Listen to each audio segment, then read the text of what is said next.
You're being mean, and mean people don't deserve respect. The entire private dining room in the Jang family estate went dead silent. 6-year-old Alexander stood at the elegant table, his small hands gripping the edge as he stared directly at the woman they called the Ice Empress of Seoul's underworld. His mother, Loveth, had gone completely pale beside him, her fork frozen halfway to her mouth. "You don't talk to my mommy like that," he said, his voice trembling but fierce. Men twice Madame Jang Soo-jin's size bowed when she entered a room. Her own son, Min-ho, the most feared mafia boss in Korea, obeyed her every word without question. Politicians trembled at her phone calls. Rival crime families had learned the hard way what happened when you disrespected her.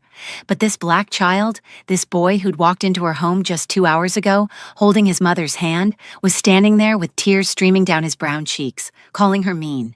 Every security guard positioned. Around the room stopped breathing. Nobody knew what happened when someone talked back to Madame Jang and lived to tell about it. "Alexander," Loveth whispered desperately, reaching for her son's arm. "Baby, please." "No, Mommy." Alexander's voice cracked as more tears fell. "She said mean things about you. She said you don't belong here. That's not nice." Madame Yang sat perfectly still at the head of the table, her sharp eyes fixed on the child. She was dressed in an elegant hanbok, her silver hair pulled back in a tight bun. Everything about her screamed power, control, danger. Her expression hadn't changed. She simply stared at this small boy who'd just done what no one had dared do in 30 years. But Alexander didn't sit. He stood there, fists clenched at his sides, waiting for an apology his mother would never get. Min-ho finally found his voice, his hand gripping his wine glass so hard his knuckles went white. "Mother." She raised one finger. He stopped mid-sentence. "If you're wondering how a fearless 6-year-old became the first person to ever challenge Korea's most ruthless mafia queen, then buckle up. Drop a comment below if you're ready for this story, because what this boy just did is about to change 3 lives forever. Hit that subscribe button right now because this story is about to get wild." 3 hours earlier, Loveth had been standing in her tiny bathroom, staring at her reflection and questioning all her life choices. "Mommy, you've changed your earrings 3 times, Alexander said from where he sat on the toilet lid, swinging his legs. "Are you nervous?" "What gave it away?" Loveth muttered, switching from gold hoops to silver studs and then back to gold again. "You're doing that thing where you talk to yourself in the mirror," Alexander said matter-of-factly, "and you said a bad word earlier." "I did not," Loveth caught herself. "Okay, I did. Don't repeat it." "I won't, but Mr. Min-ho says bad words all the time, when he thinks I'm not listening." Loveth paused, looking at her son's reflection. "Does he now?" "Yep. Last week when his car wouldn't start, he said, 'Don't tell me,'" Loveth said quickly. "I don't want to know." She turned to face Alexander, smoothing down the front of her navy dress for the 100th time. Her son looked adorable in the little suit Min-ho had bought him, complete with a bow tie that he kept trying to loosen. "Stop touching your tie," Loveth said automatically. "It's choking me." "It's not choking you. You just don't like it." "Same thing," Alexander grumbled, but he dropped his hands. Loveth knelt down to his level, taking his small face in her hands. "Listen, baby, tonight is really important. Mr. Min-ho's mother she's very traditional, very proper. We need to be on our absolute best behavior." "I know," Alexander said, rolling his eyes. "You've told me like 1,000,000 times." "I'm serious, Alexander. This woman," Loveth stopped, choosing her words carefully. "She might not be very nice, but we're going to be polite anyway, okay? Even if she's mean?" "Especially if she's mean. We kill them with kindness, remember?" Alexander nodded solemnly, then brightened. "Can we get ice cream after?" "You always say I deserve ice cream when I have to do hard things." Loveth laughed despite her nerves. "Yes, baby. After this, you can have all the ice cream you want." 20 minutes later, they were in the back of Min-ho's Mercedes, gliding through Seoul's nighttime traffic towards certain doom. Okay, maybe not certain doom, but it definitely felt like it. Min-ho kept glancing at her through the rearview mirror, his expression tight. "You okay?" "Peachy," Loveth lied. "You don't look peachy. You look like you're about to throw up." "That's because I might throw up." Alexander perked up from where he was watching the city lights. "If Mommy throws up, can we go home?" "Nobody's throwing up." Minho said firmly. And Loveth, I meant what I said. I'll be right there. My mother can be difficult, but I won't let her hurt you. Famous last words. The Jang estate looked like something out of a period drama, all traditional Korean architecture and perfectly manicured gardens, surrounded by walls that screamed, "We have money and security systems that could track a mosquito." The guards at the gate had checked Minho's car with the kind of thoroughness usually reserved for visiting heads of state. "This is where you live?" Alexander asked, his eyes wide as they pulled up to the main house. "I grew up here," Minho said, "but I don't live here anymore." "Why not? It's so cool." Minho's jaw tightened. "It's complicated, buddy." Inside, the house was even more intimidating. Everything was pristine, expensive, and completely devoid of warmth. The staff moved like ghosts, appearing and disappearing without making a sound. Loveth felt like she was in a museum where breathing too loud might set off an alarm. Madame Yang was waiting in the formal dining room, and the moment Loveth laid eyes on her, she understood why grown men were terrified of this woman. She sat at the head of a table that could seat a small army, her posture so perfect it made Loveth's back hurt just looking at her. Everything about her radiated cold, calculated power. "Mother," Minho said, his hand firm on Loveth's lower back. "This is Loveth Bryan, my fiancé, and this is Alexander." Alexander bowed exactly the way Minho had taught him, his little body bending forward with surprising grace. "Hello, Mrs. Jang. Thank you for having us for dinner." For a long moment, Madame Jang just stared at the boy like he was something unpleasant she'd found on the bottom of her shoe. Then her eyes moved to Loveth, and the temperature in the room dropped about 20 degrees. "So," she said in perfect, crisp English, "this is the woman my son has chosen to embarrass our family with." Loveth felt Minho go rigid beside her. Mother. And her child. Madame Jang's gaze slid back to Alexander with obvious distaste. How quaint. Oh, this was going to be a long night. They sat down to what could only be described as a torture session disguised as a meal. Course after course appeared, each one more elaborate than the last, and Madame Yang used the time between dishes to systematically dismantle everything about Loveth's life. "So, Miss Bryan," she began, delicately lifting a piece of fish with her chopsticks. "Minho tells me you work in hospitality?" "Yes, ma'am. I'm the guest relations manager at the Grand Hyatt." "How practical." The word dripped with condescension. "I suppose someone has to deal with difficult tourists." Loveth forced a smile. "I enjoy helping people." "I'm sure you do." Madame Yang took a sip of water. "And Alexander's father? I assume he's involved in the child's life?" The air went out of Loveth's lungs. "He passed away 2 years ago." "I see. How unfortunate." But Madame Jang's tone suggested she thought it was more convenient than unfortunate. "And you came to Korea because—" "I wanted a fresh start, a new beginning for me and my son." "How brave," Madame Jang said, in a tone that clearly meant foolish.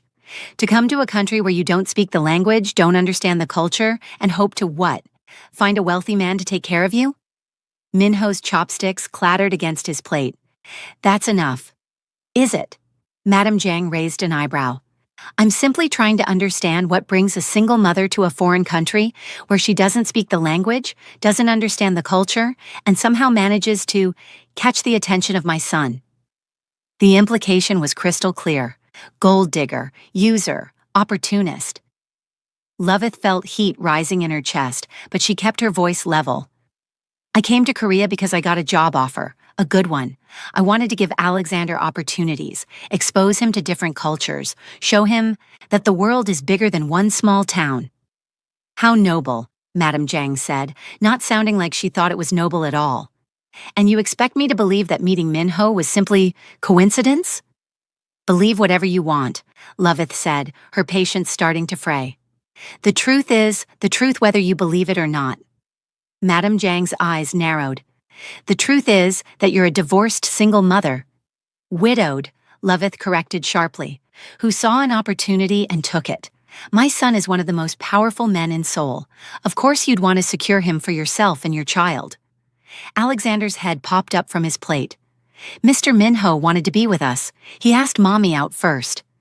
"Alexander," Loveth said gently, putting a hand on his arm, "eat your dinner, baby." but Madame Yang was looking at Alexander now with something like curiosity mixed with contempt. You call him Mr. Minho. How formal, almost as if he's not really family. He's my friend, Alexander said, his chin lifting defiantly. And he makes my mommy happy. Does he? Because from where I'm sitting, your mother looks quite uncomfortable, almost as if she knows she doesn't belong here. That's when Minho stood up, his chair scraping loudly against the floor. Every person in the room, staff, guards, everyone, went completely still. I said that's enough. His voice carried the kind of authority that made Loveth's skin prickle. This wasn't the Minho who bought Alexander ice cream and watched cartoons on her couch. This was the man who ran one of Seoul's most feared organizations. Madame Jiang looked up at her son with raised eyebrows. Sit down, Minho. You're being dramatic. No, you're being cruel. Minho's hands were clenched at his sides. Loveth came here tonight as my guest, as my fiancé, and you've done nothing but insult her from the moment she walked through that door.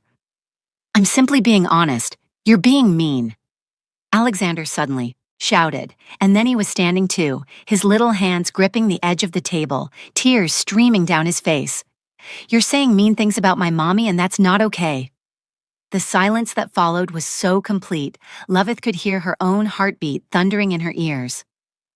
Madame Yang stared at Alexander, her expression shifting from shock to something Loveth couldn't quite read. No one moved, no one breathed. Alexander, Loveth whispered, reaching for him. Baby! But Alexander shook her off, his voice breaking as he continued. My mommy is the best person in the whole world. She works really hard, and she takes care of me, and she's nice to everyone even when they're mean to her. And Mr. Minho loves us, and we love him, and you're just being mean, and mean people don't deserve respect. Then he burst into sobs, and Loveth pulled him into her arms, her own eyes burning with tears. Minho's voice, when he spoke, was deadly quiet. He turned to his security detail. Leave us, all of you, now. The men hesitated for exactly 1 second before filing out. When the door closed behind them, Minho looked at his mother with an expression Loveth had never seen before. Not anger, but something colder. Disappointment. For 30 years, people have been afraid to tell you the truth, Minho said. They bow and scrape and let you say whatever you want because you're powerful, because you're dangerous. But this child, this 6-year-old boy, just taught you something every person in your organization should have said years ago.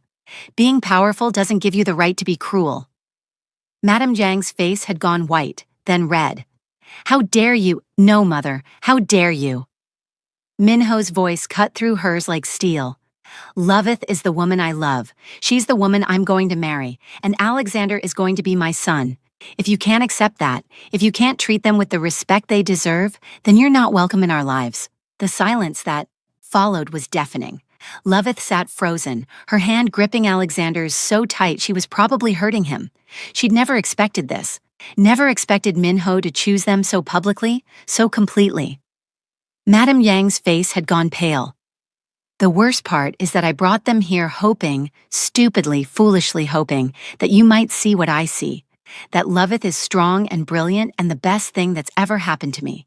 That Alexander is brave and kind and already more of a man than most people in our organization. But instead, you treated them like they're beneath you. He walked over to where Loveth sat holding Alexander, and he crouched down, taking the boy's tear-streaked face in his hands, pulling the boy into a tight hug. You, he said, his voice rough, are the bravest person I know. Alexander sniffled against Minho's shoulder. I didn't like how she talked to Mommy. I didn't like it either, Minho said, and you did exactly the right thing by standing up, for her. Loveth felt tears streaming down her own face now. Minho stood and helped Loveth to her feet, keeping one hand on Alexander's shoulder. Then he looked at his mother one last time. We're leaving, and we're not coming back until you're ready to apologize. Not to me, to them. They walked out of that mansion without looking back, Alexander holding both their hands and still sniffling occasionally.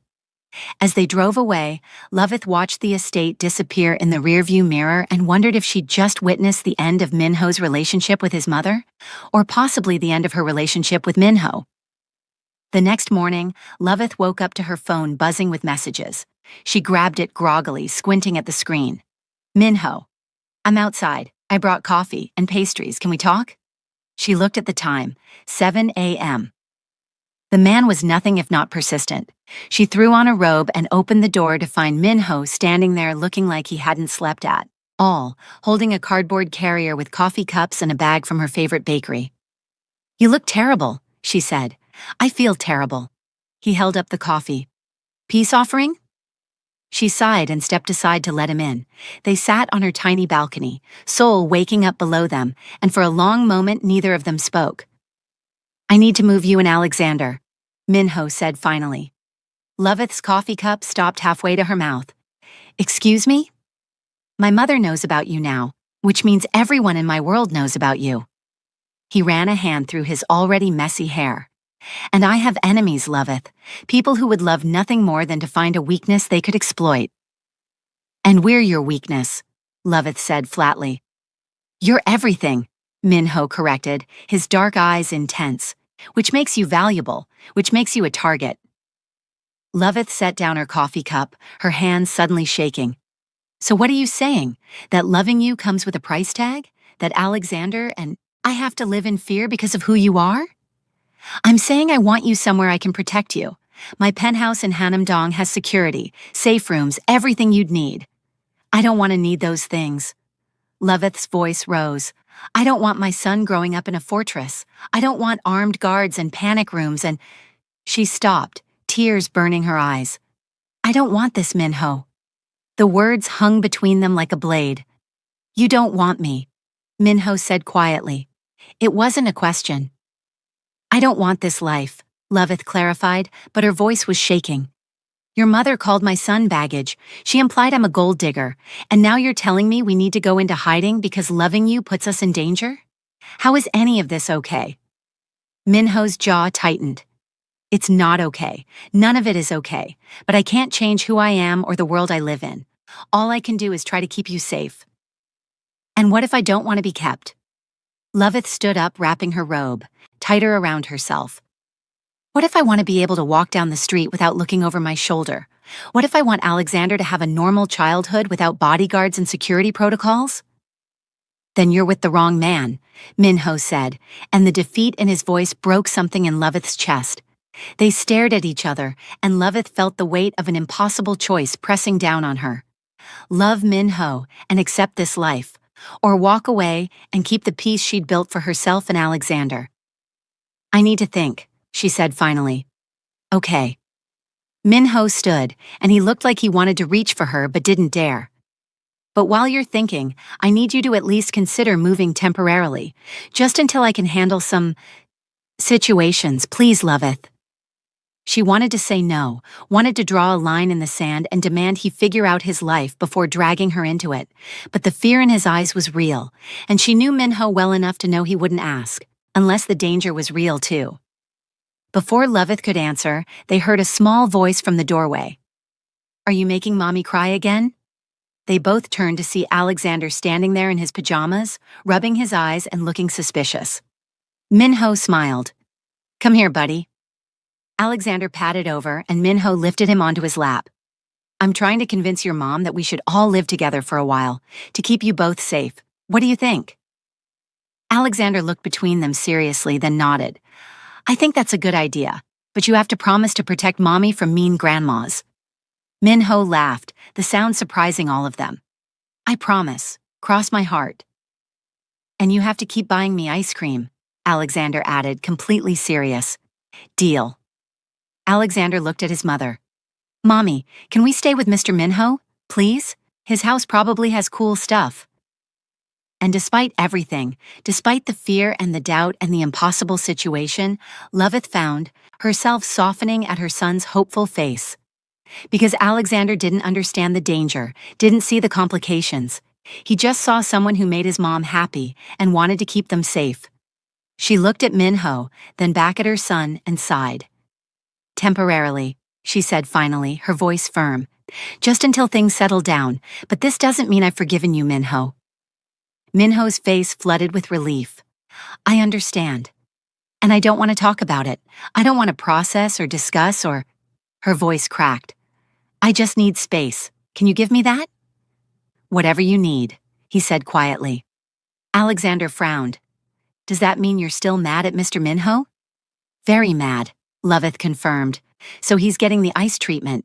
Alexander asked, clearly having picked up on more than Loveth realized. Minho winced. Apparently.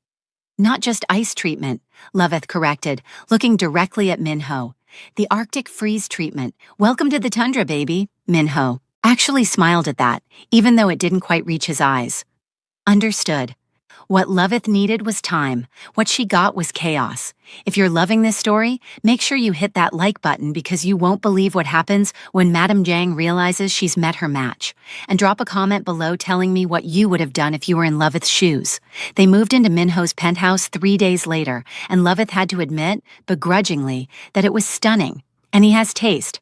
Floor-to-ceiling windows with panoramic views of the Han River, modern furniture that somehow managed to look comfortable instead of sterile, and a bedroom for Alexander that made her son literally scream with excitement. "Mommy, there's a bunk bed!" Alexander's voice echoed through the penthouse. "And a TV, and look at all this space for my toys." Minho stood in the doorway watching Alexander bounce around his new room, and the soft expression on his face made Loveth's heart hurt. But she'd made herself a promise. She would do this for Alexander's safety. She would sleep in the same room as Minho so her son wouldn't worry. But that was it. Minho was getting the full Arctic treatment until she figured out what she wanted. That night, they lay in Minho's massive bed, a king-sized monstrosity that probably cost more than Loveth's entire bedroom set back home, with what felt like the Grand Canyon between them. Loveth had changed in the bathroom, came out in her most unsexy pajamas, and climbed into bed without a word. She turned her back to Minho and closed her eyes, even though she could feel him watching her. "Loveth," Minho said softly. Silence. "I know you're awake." More silence. "I just want you to know that I'm sleeping," Loveth said flatly. "You just talked." "In my sleep. Leave me alone." She heard Minho sigh in the darkness. "Okay, good night, Loveth. I love you." Every fiber of her being wanted to say, "I love you too." But she bit her tongue and said nothing, and after a few minutes, she heard Minho's breathing even out. She didn't sleep much that night. The silent treatment continued for days. Loveth was a master at it. She'd perfected the art of being polite but completely distant. She'd make conversation during meals for Alexander's sake, but the moment their son was out of earshot, she went back to ice-cold silence. Minho was slowly losing his mind, and honestly, Loveth was finding some satisfaction in it. On day 3, he tried flowers. A massive bouquet of roses appeared on the kitchen counter. Loveth put them in a vase without comment and walked away. Day 4, he tried jewelry. A beautiful bracelet left on her nightstand. She put it in the drawer and didn't mention it. On day 5, he tried cooking her favorite meal. She ate it, thanked him politely in front of Alexander, and then went back to her book without another word. "Is Mommy still mad?" Alexander asked Minho one morning while they were making breakfast. Loveth had already left for work. "Very mad," Minho admitted, looking like he might actually cry into the pancake batter. "What did you do?" "I let my mother be mean to her, and I didn't protect her the way I should have." Alexander considered this with the seriousness of a Supreme Court judge. "That was bad." "I know. You should say sorry." "I did. She won't listen." "Then you should do something big," Alexander said wisely. "Mommy says actions speak louder than words." "You're absolutely right." Minho looked down at this 6-year-old relationship counselor. "Any ideas?" Before Alexander could answer, Minho's phone rang. The caller ID made his entire body go rigid. "Mother." "Minho." Madame Jang's voice was sharp. "I've made a decision about your little situation. If you're calling to insult Loveth again, I'm calling to inform you that I've invited Ji-hai Park to stay at your penthouse. She's arriving this afternoon." Minho's hand clenched around the phone so hard he thought it might crack. "You did what?" "Ji-hai, your former fiancée. Surely you remember her?" His mother's voice was sweet as poisoned honey. "Her family has been asking about you, and I thought it would be good for you to reconnect. Perhaps remember what a proper match looks like." "Mother, I am engaged. To a woman who clearly doesn't want you." Madame Jang cut in smoothly. I have eyes in that penthouse, Min-ho. She won't speak to you. She sleeps in the same bed and treats you like a stranger. Is this really the life you want? Rage exploded in Min-ho's chest. You've been spying on me? I'm protecting my son from making a catastrophic mistake. Ji-hai arrives at 2 p.m. I suggest you prepare appropriate accommodations. She hung up. Min-ho stood there, phone in hand, trying to figure out how his life had become a soap opera. Mr. Min-ho? Alexander was looking up at him with worried eyes. You look really upset. I am upset, buddy. Very, very upset. Is it the mean grandma again? Yeah, Min-ho said, running a hand through his hair. It's always the mean grandma, Min-ho muttered. That's when he heard the front door open. Loveth was home early. Apparently she'd forgotten something. And from the expression on her face when she walked into the kitchen, she'd already gotten the news. Your mother, Loveth said, her voice dangerously calm, just called my office to inform me that your ex-fiancé is moving in, today. Min-ho closed his eyes. Loveth. No.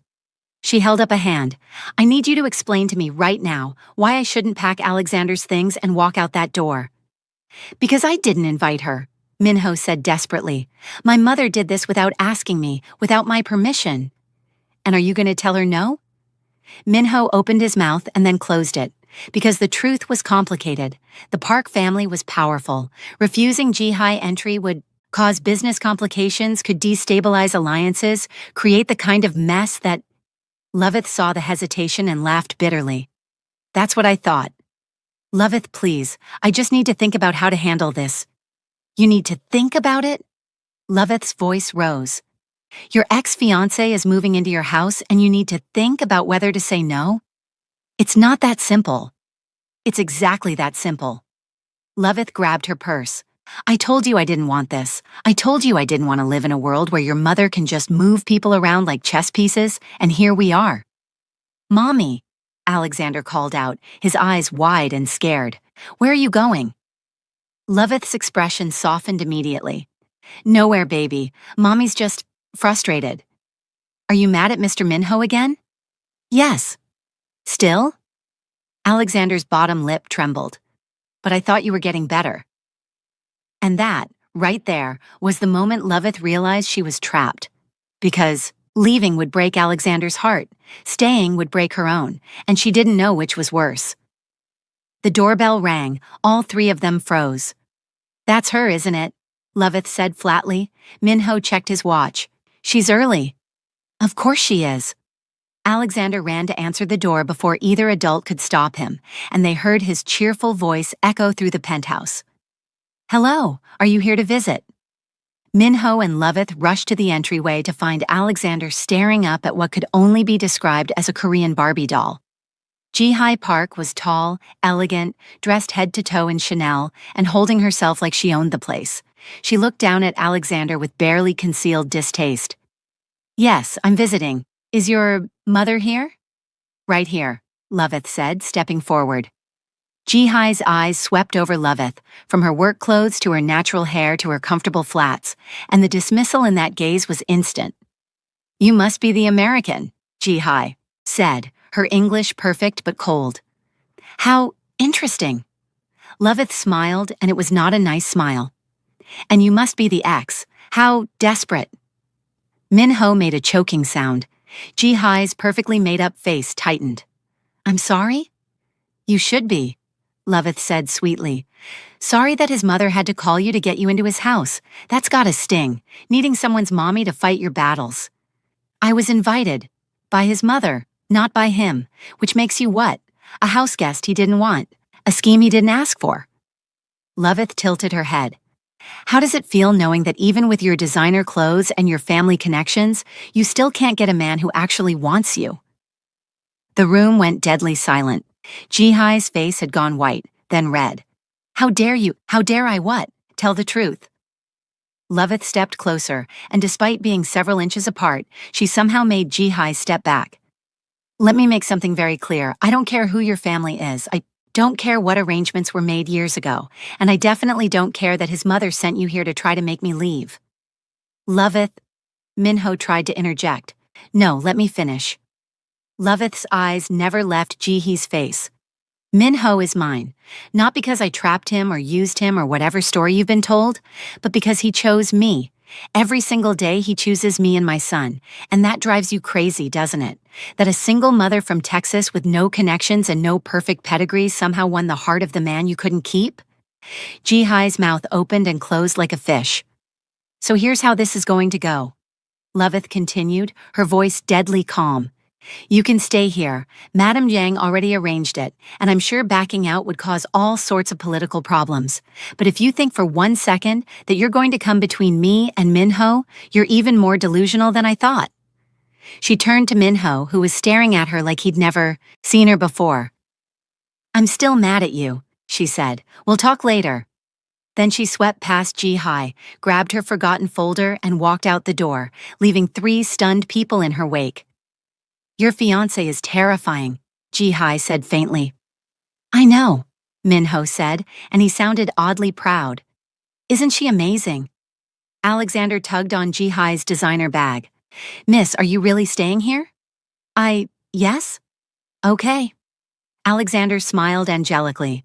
Just so you know, weird things happen in this house. Things go missing, food gets interesting, alarms go off at strange times. Just thought you should know. Then he skipped away, humming to himself, and Ji-hai looked at Minho with growing horror. Was that a threat?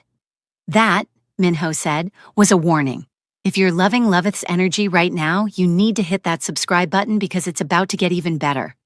Drop a comment telling me who you think is going to win this battle, and stick around because Alexander is about to make Ji-hai's life absolutely miserable in the funniest way possible. That first night was a disaster of epic proportions. Ji-hai had moved in with 3 Louis Vuitton suitcases, a personal assistant who took one look at the situation and immediately quit, and an attitude that made Madame Jiang look warm and fuzzy by comparison. She'd taken over the guest room, which unfortunately shared a wall with the master bedroom, and spent an hour rearranging furniture and critiquing the decor loudly enough for everyone to hear. Is beige really the best choice for an accent wall? She'd called out. It's so 2015. Loveth, who was helping Alexander with his homework in the living room, had smiled sweetly. You know what else is 2015? Chasing after your ex, but here we are. Minho had choked on his coffee. Dinner was even worse. Ji-hai had insisted they all eat together, to get to know each other better. And Minho, trapped between wanting to throw her out and not, wanting to cause an international incident with the Park family, had reluctantly agreed. They sat around the table like the world's most dysfunctional family.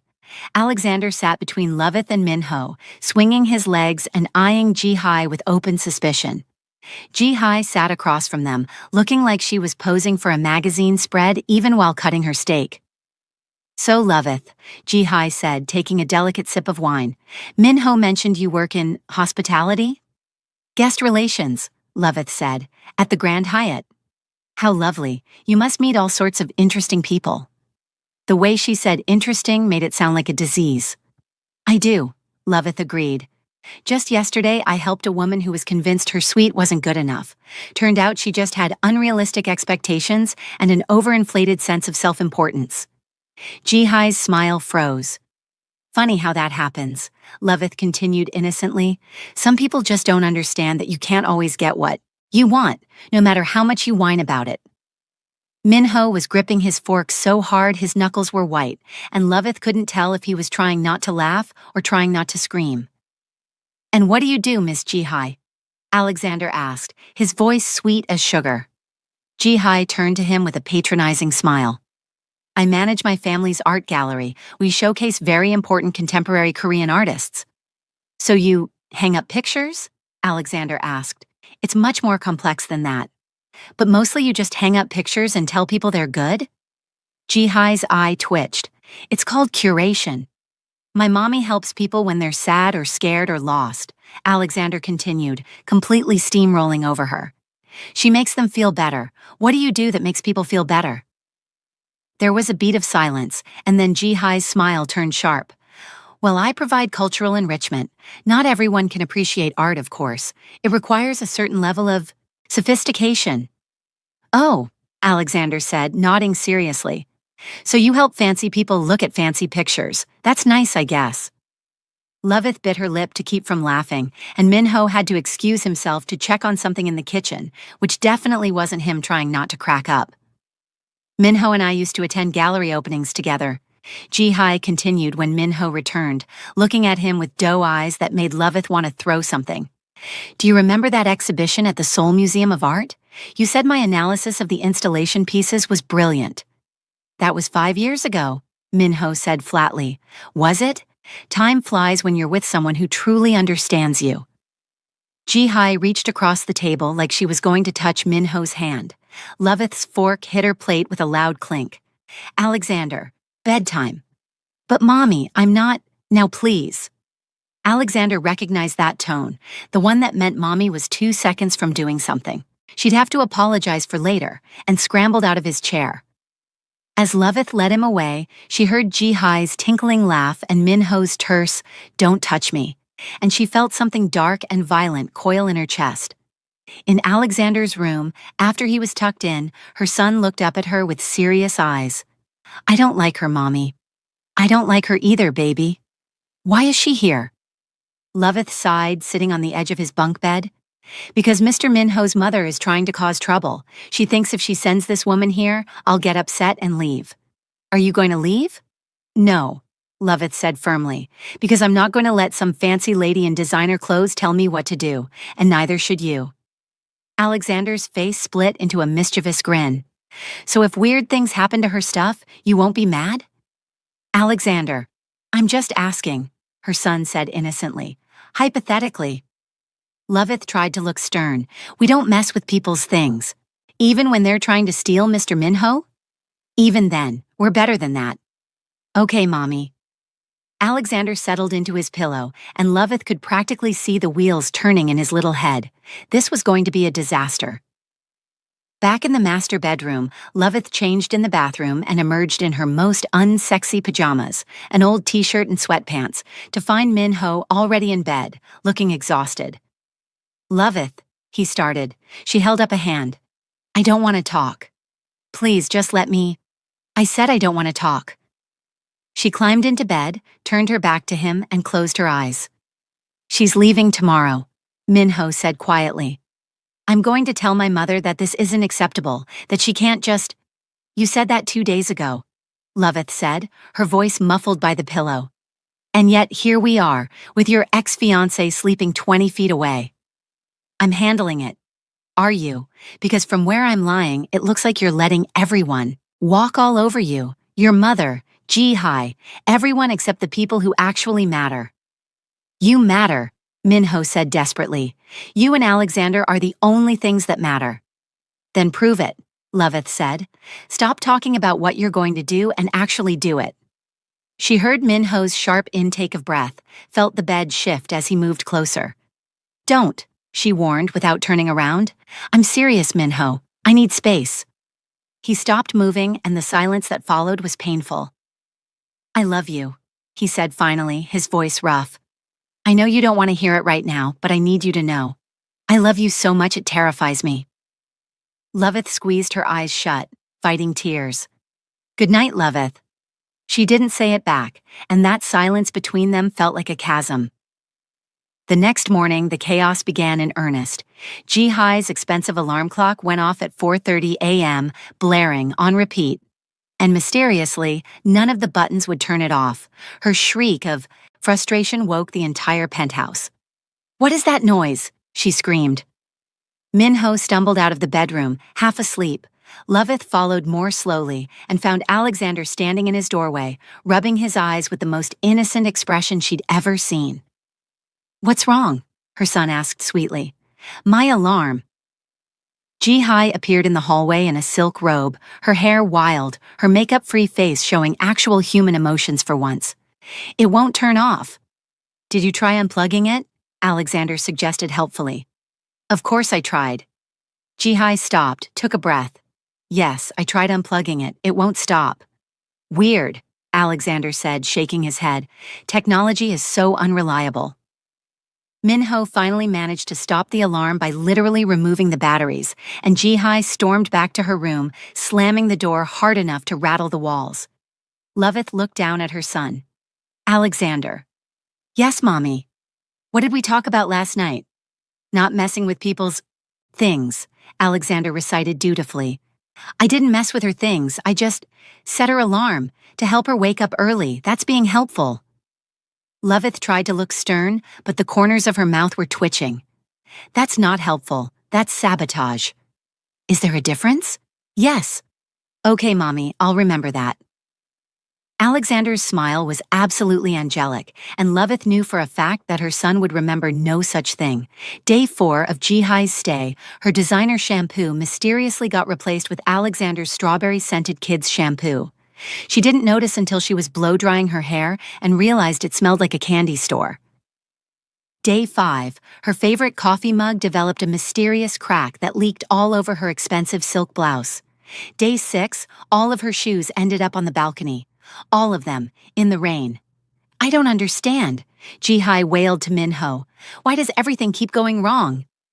Minho looked at Alexander, who was sitting at the kitchen counter doing homework with the most focused expression imaginable. I have no idea, Minho said, but there was laughter in his eyes. By day 7, Jihai looked like she was about to have a breakdown. Her perfectly curated life was falling apart one designer item at a time, and she couldn't figure out why. That afternoon, Loveth came home from work to find Jihai sitting on the balcony, drinking wine at 3 p.m., mascara running down her face. Loveth paused. She should probably feel bad. Probably.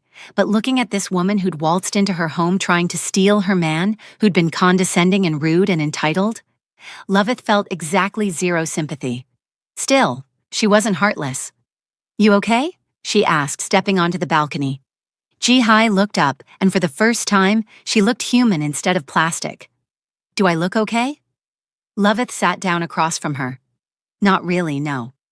I've been here a week and my entire life is falling apart, Jihai said, taking a long drink of wine. My clothes are ruined, my things keep disappearing. That child looks at me like I'm the villain in his story. You kind of are, Loveth pointed out. I know. Jihai slammed her glass down. And I hate it. I hate being here. I hate trying to convince a man who clearly loves someone else to love me. I hate... She stopped, pressing her hands to her face. I hate everything about this. Loveth blinked. Then why are you here? Because my mother told me to be here. Jihai laughed bitterly. Because Madame Jiang called and said Minho was making a terrible mistake, and I could save him from himself. Because I'm almost 30, and my family is obsessed with me marrying the right kind of man. Because I'm so tired of disappointing everyone that when they told me to come here and seduce my ex-fiancé, I just did it. She looked at Loveth with red-rimmed eyes. I don't even want Minho. Not really. We have nothing in common. We never did. Our mothers arranged an engagement when we were teenagers, and I went along with it because that's what good daughters do. So why not just leave? Loveth asked. Because admitting failure to my mother is worse than actually failing, Jihai said. Because if I go back and tell her I couldn't get Minho back, she'll never let me hear the end of it. Because I'm trapped in a life I never wanted, and I don't know how to get out. Loveth stared at this woman who'd been making her life hell, and suddenly saw her clearly for the first time, not as an enemy, not as competition, but as another woman crushed under the weight of expectations. I get it, Loveth said quietly. Jihai laughed. Do you? Yeah, I do. Loveth leaned back in her chair. My whole life I've been told I'm not enough. Not smart enough, not pretty enough, not refined enough. When I moved to Korea, people looked at me like I didn't belong. When I met Minho, his mother looked at me like I was something she stepped in. She does that to everyone, Jihai muttered. But I'm still here, Loveth continued. You know why? Because I decided that what other people think doesn't matter. My mom's opinion, Madame Jiang's opinion, random strangers' opinions, none of it matters. The only opinions that matter are mine and Alexander's. And Minho's, I guess, since I'm marrying him. Jihai was quiet for a long moment. Your son really hates me, doesn't he? Oh, definitely. He's been systematically destroying your life for days. I knew it. Jihai actually smiled through her tears. The alarm clock wasn't an accident, was it? Not even a little bit. He's terrifying. He's protective, Loveth corrected, and honestly, I respect it. They sat in silence, and then Jihai said, I'm sorry for all of this, for moving in, for trying to get between you and Minho, for being me. Loveth wanted to stay mad, wanted to hold on to her righteousness, but looking at this woman who was just as trapped as Loveth had once been, maybe we should be friends instead of enemies, Jihai suggested, because honestly, Madame Jiang is the real enemy here. Loveth considered this. You know what? You're right. They clinked glasses. Loveth had grabbed a soda, and just like that, the entire dynamic shifted. Over the next few days, Minho watched in complete bewilderment as his ex-fiancé and his actual fiancé became friends. They had coffee dates together, sat on the balcony laughing about God knows what. And every time Minho tried to ask what was going on, they'd just smile mysteriously and change the subject. I don't understand women, he told his second-in-command, a man named Tae Yang who'd been with him for 15 years. No man does, boss, Tae Yang said wisely, but when they team up, run. They're not teaming up, they're just debonding? That's the same thing, and if I were you, I'd be very worried. Why? Because women who bond over shared trauma, namely dealing with difficult mothers, become unstoppable. Minho groaned.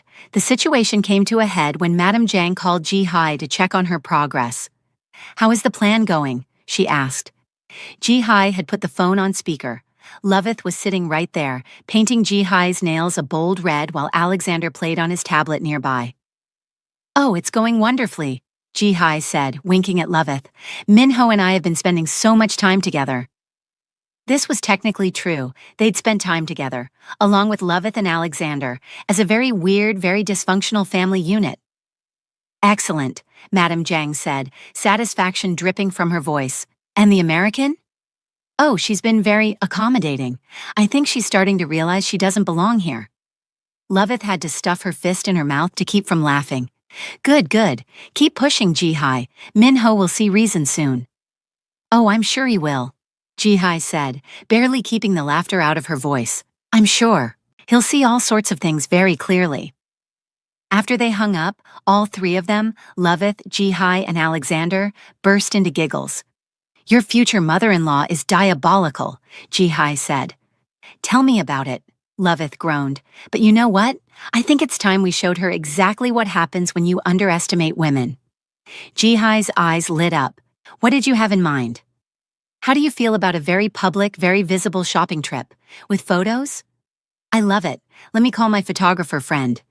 Your what? Jihai grinned. Just trust me. The next day, Loveth and Jihai hit every luxury shopping district in Seoul. They tried on ridiculous outfits, laughed loudly enough to turn heads, and made sure to be seen by everyone who mattered in Seoul's social circles. Jihai's photographer friend turned out to be a society photographer whose Instagram account was followed by half of Seoul's elite.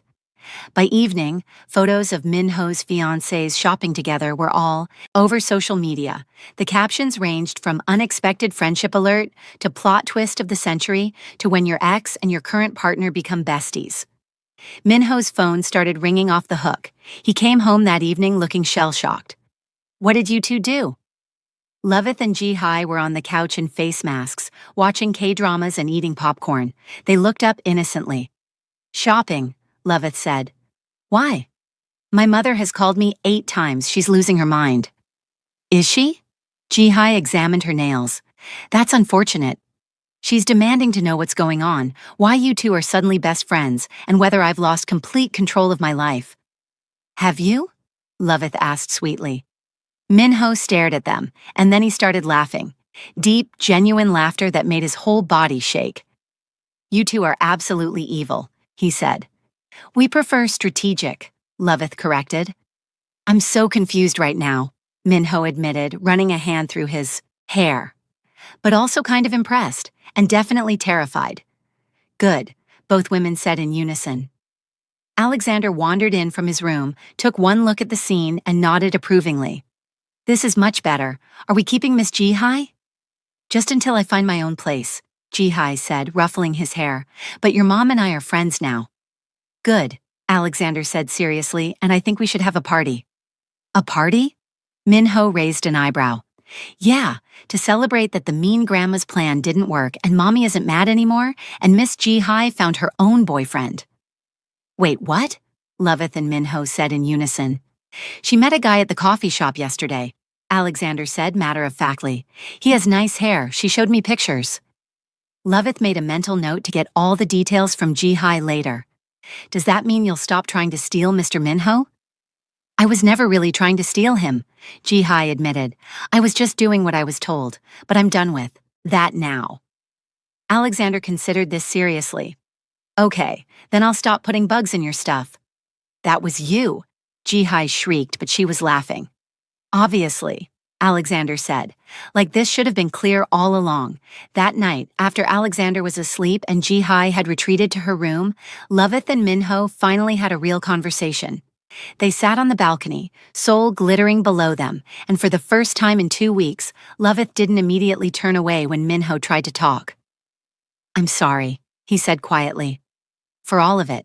For not protecting you better from my mother, for hesitating when Ji-hai showed up, for making you feel like you had to handle everything alone. You should be sorry, Loveth said, but her voice was softer now. Do you have any idea how hard these past 2 weeks have been? Sleeping next to you and pretending I don't love you? Watching you try so hard to fix things and not being able to tell you it's working?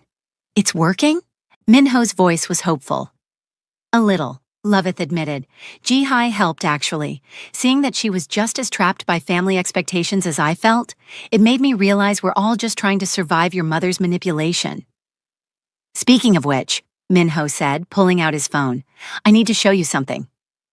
He pulled up an email and handed her the phone. Loveth read it, her eyes getting wider with each line. It was an email to Madame Jiang, carbon copied to what looked like the entire family organization, formally announcing Minho's engagement to Loveth and his intention to adopt Alexander. It laid out, in excruciating detail, that any interference in his personal life would be considered a direct challenge to his authority, and it was dated a week ago. You sent this a week ago? Loveth asked. The day after Ji-hai arrived, I was just waiting for the right moment to tell you. Minho took her hand. I meant what I said that night at my mother's house. You and Alexander are my family, and I'm done letting anyone make you feel otherwise. Loveth felt tears burning her eyes. Minho, I'm not finished, he said. I've also set up a meeting with my mother, tomorrow, at a cafe, neutral ground, and I want you there. What? Why? Because it's time she heard from you directly. Time she understood that you're not going anywhere, that I'm not going anywhere, that this is happening whether she likes it or not. Loveth looked at this man who'd spent 2 weeks sleeping next to her in silence, who'd let her freeze him out without complaint, who'd been working behind the scenes to protect her while she'd been too angry to see it. I'm still mad at you, she said. I know. But I'm also still in love with you. Minho's face broke into the first real smile she'd seen in weeks. Yeah. Loveth leaned in and kissed him, soft and sweet and full of everything she'd been holding back. Just don't ever let your mother move random women into our house again. Deal, Minho said against her lips, although I have to say, this particular random woman turned out to be pretty great. She did, didn't she? Loveth pulled back, smiling. Who knew your ex-fiancé would end up being my friend? Not me, Minho admitted, but I'm learning not to underestimate women, especially when they team up. Smart man. Loveth moved closer, letting Minho's arm wrap around her shoulders, his fingers tracing absent patterns on her skin. I should have protected you better, Minho said quietly. From my mother, from Ji-hai, from all of it. You can't protect me from everything, Loveth said, but you can stand beside me when things get hard. You can choose me, loudly and publicly, even when it's difficult. I'll choose you every time, Minho promised, even when my mother loses her mind, even when my entire organization questions my judgment, every single time. Good, Loveth said, snuggling closer, because you're stuck, with me now, me and my mischievous son who puts bugs in people's food. Minho laughed. That kid is going to give me gray hair. You love him. I really do, Minho said softly. I love both of you. So much it terrifies me sometimes. Good, Loveth said again. Love should be a little terrifying, keeps it interesting. They sat in comfortable silence for a while, and then Minho said, So, am I forgiven? You're getting there, Loveth said. Keep trying. I plan to, Minho promised, pulling her close. For the rest of my life. And speaking of which, he dropped to one knee right there on the balcony, pulling out the ring box he'd been carrying for weeks, waiting for the right moment. Alexander, he called. The boy came running from his room. Yeah? Come here, buddy. I need your help with something.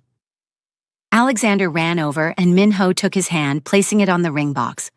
I want to ask your mom something very important. Will you help me? Alexander's eyes went wide. Are you going to ask her to marry you again? Yes. Yes. Alexander pumped his fist in the air.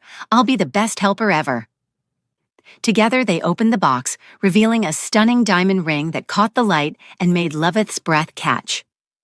Loveth Brian, Minho said, his voice steady and sure. Will you marry me? Will you let me spend the rest of my life proving that you made the right choice? Will you let me be Alexander's father and your partner, and the man who gets to wake up next to you every single day? Say yes, Mommy, Alexander stage whispered. I already told him you would. Loveth laughed through her tears, looking at these two people who'd somehow become her entire world, a mafia boss with a soft heart and a 6-year-old with the courage of a lion. Because love, she was learning, was braver than fear, and family wasn't about blood or tradition or fitting into someone else's idea of belonging. Family was this, a man who chose her every day, a son who defended her without hesitation, and maybe, just maybe, a mother-in-law who was learning that being strong didn't mean being cruel. The next afternoon, Loveth walked into Café Onion feeling like a woman going into battle. But this time, she wasn't alone.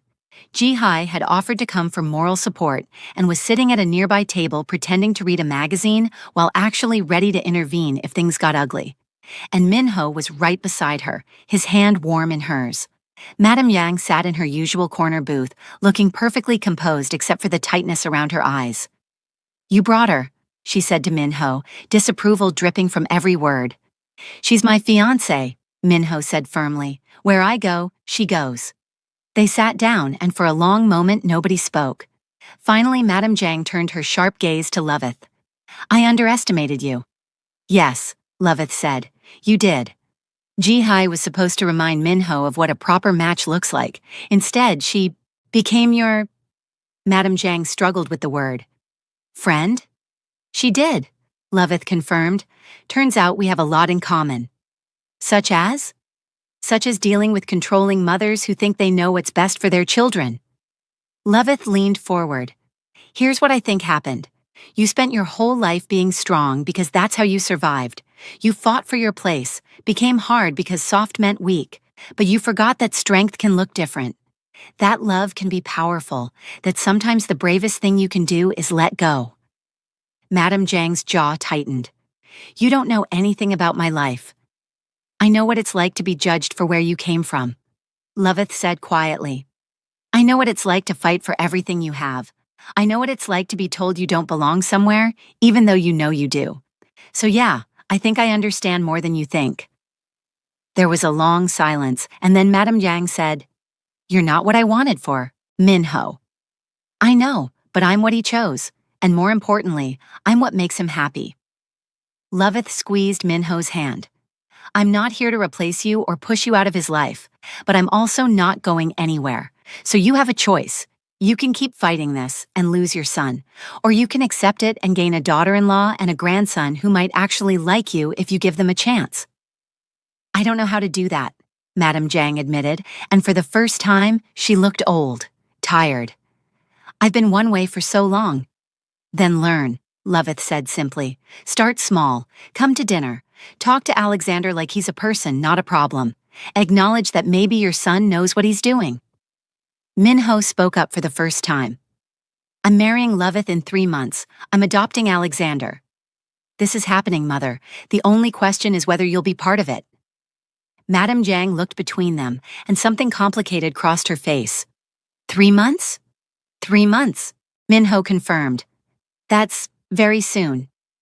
We've waited long enough, Minho said firmly.